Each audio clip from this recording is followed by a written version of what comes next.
नमस्कार प्यारे दोस्तों, जैसा कि आपको पता है कि हमारी बायोलॉजी की जो सीरीज है वो स्टार्ट हो चुकी है और बायोलॉजी की सीरीज का हम इससे पहले जो है कोशिका द्रव्य, केंद्रक द्रव्य और जीव द्रव्य के वीडियो मैं आप लोगों को पहले दे चुका हूं।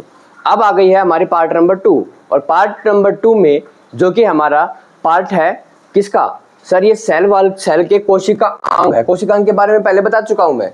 कोशिकांग के बारे में, कोशिका के अंदर पाए जाने वाले अंगों को हम क्या कहते हैं, कोशिकांग। अब जो हमारी सेल होती है ना, सेल उसकी एक बाउंड्री लाइन होती है। पहले तो हम पढ़ लेते हैं किसके बारे में, सेल वॉल, कोशिका भित्ति क्या होती है। तो देखो, ये मान लो हमारी कोशिका है और ये कोशिका भित्ति केवल, सबसे पहली बात तो याद रखना, ये पाई जाती है किसके अंदर, केवल पाई जाती है सर पादप कोशिका के अंदर। किसके अंदर पाई जाती है सर, ये पादप कोशिका के अंदर पाई जाती है। कौन, कोशिका भित्ति।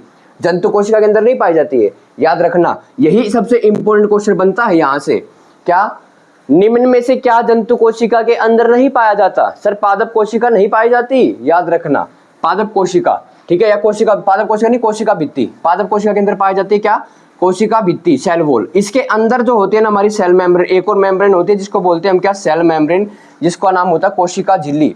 क्या बोलते हैं इसको, कोशिका झिल्ली। ठीक है, अब अगली जो वीडियो आपको मिलेगी वो कोशिका झिल्ली के बारे में मिलेगी, क्या क्या इसके फंक्शंस होते हैं। अब हम पढ़ रहे हैं क्या, कोशिका भित्ति। देखिए, जीवाणु एवं वनस्पति कोशिकाओं में कोशिका झिल्ली के बाहर, कोशिका झिल्ली ये वाली हो गई। अब कोशिका झिल्ली से बाहर क्या है सर, ये वाली एक और मेम्ब्रेन दे रखी है, एक और ये जो आपको दीवार दिखाई दे रही है, ये दीवार हमारी जो है ये क्या होती है हमारी, सर यही तो हमारी क्या है, सेल वॉल है, कोशिका भित्ति है। झिल्ली के बाहर एक और मेम्ब्रेन, उसको बोलते हैं हम क्या सर, कोशिका भित्ति बोलते हैं। ये क्या होती है सर, निर्जीव होती है, इसके अंदर कोई जीवन नहीं होता। पारगम्य मतलब अपने अंदर से किसी चीज को आना और जाने का काम करने देती है पादपों के अंदर। ठीक है, दृढ़ आवरण, दृढ़ आवरण के कारण, इस दृढ़ आवरण के कारण, इस दृढ़ आवरण के कारण, एक कठोर आवरण के कारण ही इसका आकार, ठीक है, वह आकृति क्या होती है सर, निश्चित होती है। इसका आकार वह आकृति क्या होती है सर, निश्चित होती है पादपों के अंदर। ठीक है जी, तो याद रखना, दृढ़ आवरण को कोशिका भित्ति कहते हैं। ठीक है, यह केवल पादप कोशिकाओं में, अभी मैंने बताया कोशिका भित्ति किसके अंदर पाई जाती है, पादप कोशिकाओं में पाई जाती है। पादप कोशिका भित्ति मुख्य रूप से सेलुलोज की बनी होती है। अब ये कोशिका भित्ति किसकी बनी होती है सर, ये सेलुलोज की बनी होती है। किसकी बनी होती है, सेलुलोज की, है सर। हाँ, तभी तो जब प्लांट इनको खा, मतलब जो कोई भी जानवर या भैंस वगैरह जब इसको खाते हैं ना पौधों को, तो वो ऐसे ऐसे जुगाली करते हैं, क्योंकि सेलुलोज को डाइजेस्ट करना अपने आप में बहुत बड़ा काम होता है।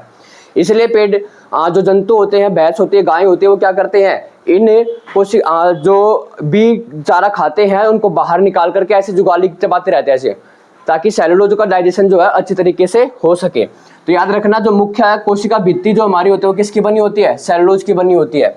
यह कोशिका को निश्चित आकृति व आकार प्रदान, क्यों, क्योंकि इसका दृढ़ आवरण होता है, इसलिए क्या मिलता है इसको सर, आकृति व आकार प्रदान करती है कौन, कोशिका भित्ति। अब जीवाणु जो कोशिका होती है की भित्ति में, जीवाणु कोशिका की भित्ति में क्या पाया जाता है, पेप्टोग्लाइकन पाया जाता है, म्यूकोपेप्टाइड पाया जाता है, या म्यूरिन होता है। इस कोशिका भित्ति के अंदर, जो जीवाणुओं के अंदर कोशिका भित्ति होती है उसके अंदर क्या, पेप्टोग्लाइकन, म्यूकोपेप्टाइड या म्यूरिन पाया जाता है। आई होप आप सब बच्चों को जो है कोशिका भित्ति की जो बातें हैं वो सारी की सारी समझ में आ गई होंगी अच्छे तरीके से। अगली वीडियो में आपको मिलेगी कोशिका झिल्ली, जिसको बोलते हैं हम सेल मेम्ब्रेन। इसके क्या क्या फंक्शंस हैं, किसने इसकी खोज की, अगली वीडियो में जानेंगे। अगर वीडियो अच्छी लगी तो लाइक, शेयर एंड सब्सक्राइब करना ना भूलना प्यारे दोस्तों।